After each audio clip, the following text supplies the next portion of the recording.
야구야구 김영준입니다. 이번에는 토론토 불펜 이야기를 해보겠습니다. 토론토는 류현진 선수에 앞서 3루와 1루를 맡아볼 수 있는 트래비스 쇼와 1년 400만 달러 계약을 맺었는데요. 보스턴 출신인 쇼는 밀워키로 트레이드된 후 2017년 31개, 2018년 32개의 홈런을 날렸습니다. 하지만 올해는 홈런 7개에 그쳤고 논텐더 방출을 당했습니다.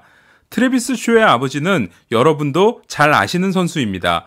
다저스의 마무리였던 제프 쇼가 트래비스 쇼의 아버지입니다.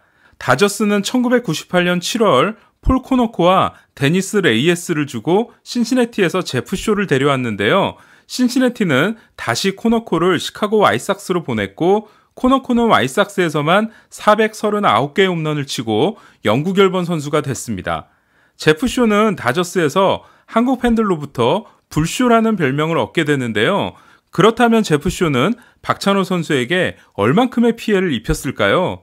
제프 쇼는 2001년 은퇴할 때까지 다저스에서 3.5시즌을 뛰면서 129세이브와 함께 25개의 블론 세이브를 범했는데요. 하지만 그중 박찬호 선수의 승리를 날린 건 3번밖에 없었습니다.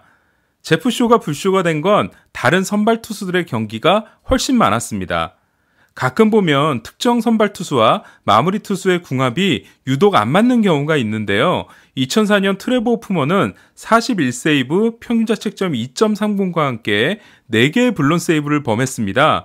그리고 그 4개의 블론은 모두 한 명의 투수, 데이빗 웰스의 승리를 날린 거였습니다.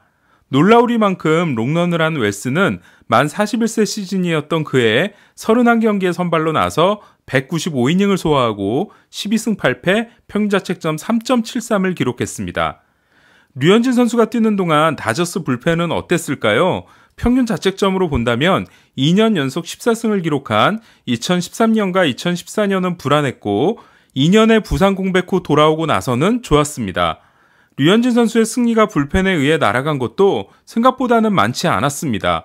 류현진 선수는 데뷔 시즌에 3승이 불펜에 의해 날아갔고 나머지 4시즌은 매년 2개씩의 승리가 불펜에 의해 삭제됐습니다. 특히 류현진 선수는 마지막 3년 동안 불펜이 평균자책점 관리에 큰 도움을 줬는데요. 메이저리그는 이전 투수로부터 물려받은 승계주자를 홈으로 들여보내는 확률이 평균 33%입니다. 즉 책임주자 3명당 1명이 홈을 밟는 겁니다. 류현진 선수는 첫 2시즌은 승계주자 실점률이 53%와 50%에 달했는데요. 하지만 2017년부터 올해까지 마지막 3년간은 24명의 책임주자 중 단 1명만 홈을 밟았습니다. 올해도 다저스 불펜은 류현진 선수로부터 물려받은 10명의 주자 중 단 1명에게만 득점을 허용했습니다. 그럼에도 다저스 불펜이 불안하게 느껴졌던 이유는 뭘까요? 9월 초에 놀라운 기록이 발표된 적이 있습니다. 바로 제이콥 디그롬 경기에서 뉴욕 매츠 불펜이 기록 중인 평균자책점이 7.13이라는 거였는데요. 그나마 그것도 전반기 9.85였던 평균자책점을 많이 낮춘 거였습니다. 올해 다저스 불펜은 평균자책점 3.78로 내셔널리그 1위에 올랐는데요. 하지만 류현진 선수 경기에서 다저스 불펜의 평균자책점은 4.86이었습니다. 그렇다 보니 다저스 불펜이 불안하게 느껴지는 건 당연했습니다. 그렇다면 토론토 불펜은 어떨까요? 토론토 불펜은 올해 평균자책점 4.3으로 메이저리그 15위를 기록했습니다. 하지만 세부 내용을 들여다보면 그보다 괜찮았는데요. 먼저 26.3%의 승계주자 실점률이 메이저리그 3위였습니다. 그리고 76.7%의 세이브 성공률은 메이저리그 1위였습니다. 토론토는 선발진이 부진한 데다 오프너를 썼기 때문에 불펜이 템파베이와 에인절스에 이어 메이저리그 3위에 해당되는 729이닝을 소화했는데요. 이 점을 감안한다면 나쁘지 않은 불펜이었습니다. 토론토가 세이브 성공률에서 메이저리그 1위에 오른 건 마무리 켄 자일스 덕분이었습니다. 2016년 트레이드를 통해 필라델피아에서 휴스턴으로 건너온 자일스는 2017년 34세이브와 함께 평균자책점 2.30을 기록하는데요. 하지만 포스트 시즌 7경기에서 평균자책점 11.74에 그침으로써 AJ 힌치 감독의 신임을 잃게 됩니다. 2018년 자일스는 계속해서 부진했고 힌치 감독과 감정의 골이 점점 깊어지면서 토론토로 트레이드가 됩니다.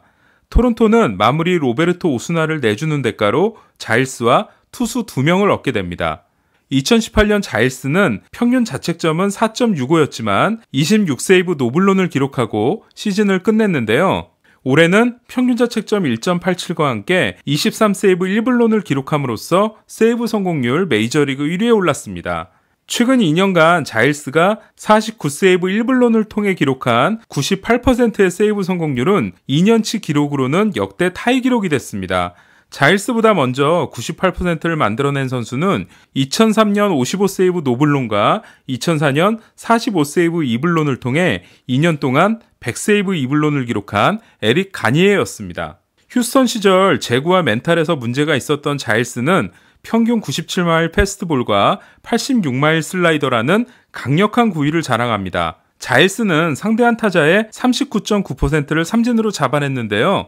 이는 미러키 조시 헤이더, 시즌 중 마무리에서 템파베이로 팀을 옮긴 닉 앤더슨, 샌디에고 마무리 커비 예이츠에 이은 메이저리그 4위였습니다. 참고로 게리 콜은 선발로 뛰면서 39.9%를 기록함으로써 2001년 랜디 존슨의 37.4%를 뛰어넘는 규정 이닝 투수 신기록을 세웠습니다. 토론토 불펜의 문제는 자일스를 제외하면 걱정하지 않고 볼만한 투수가 없었다라는 건데요. 자일스를 제외하면 평균 자책점 3.50 이하의 투수는 없었습니다. 토론토는 7월 트레이드 마감 시한 때 유망주를 얻기 위해 다니엘 허드슨을 워싱턴으로 보냈고, 허드슨은 워싱턴에서 월드시리즈 우승에 기여한 바 있습니다.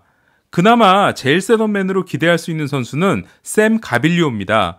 가빌리오는 올해 평균 자책점 4.61에 그쳤는데요. 메이저리그 불펜 투수 중 가장 많은 95와 3분의 2이닝을 소화한 탓이었습니다. 싱커와 슬라이더가 좋은 투수이기 때문에 부담만 줄여준다면 좀 더 안정적인 투수가 될 수 있을 겁니다. 토론토 불펜에서 큰 관심을 모으는 선수는 2000년생 엘비스 루시아노입니다.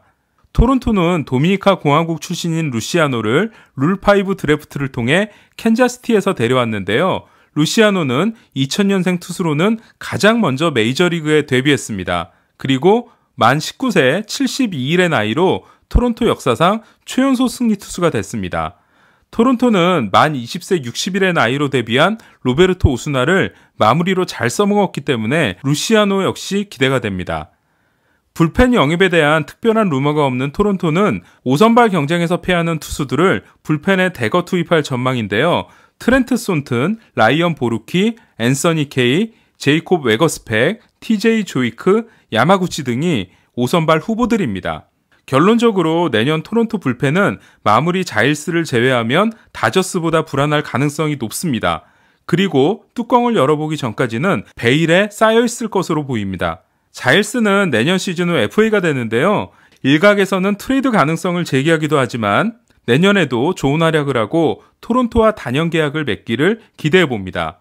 류현진 선수를 영입한 토론토의 다음 행보가 뭐가 될지도 상당히 궁금한데요. 저는 물론 실현되기는 쉽지 않겠습니다만 류현진 선수를 위해서 이 두 선수만큼은 토론토가 데려와줬으면 좋겠습니다. 먼저 내년 시즌도 뛸 것이라고 밝힌 러셀 마틴을 다시 데려오는 겁니다.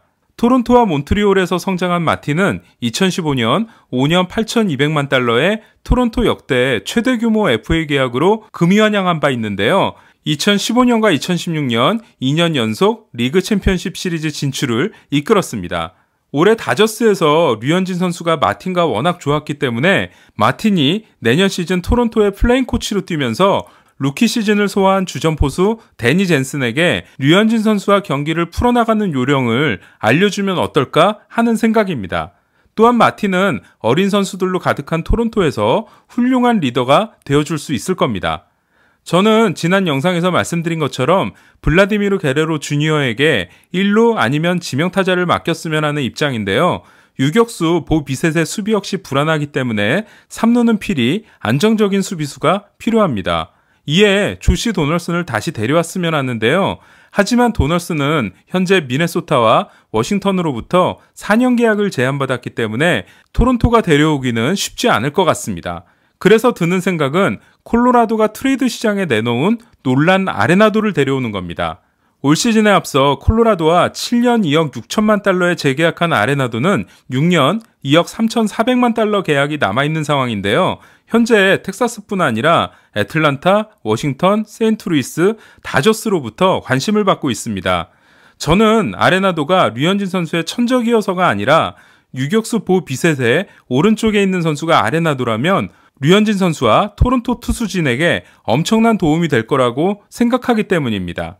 류현진 선수와 계약하기에 앞서 게리 콜에게 3억 달러를 제시한 것으로 알려진 토론토는 내년으로 툴로이츠키 연봉 부담이 끝나게 되면 그야말로 연봉 총액이 텅텅 비게 됩니다. 이번 영상까지 해서 류현진 선수의 토론토행에 관련된 이야기는 어느 정도 마무리가 된 것 같습니다. DKTV 데니얼 김 위원이 류현진 선수의 입단식 취재를 위해 토론토행 비행기에 올랐는데요. DKTV 많은 시청 부탁드리겠습니다. 이상 김영준의 야구야구 영상으로 만나는 인사이드 MLB였습니다.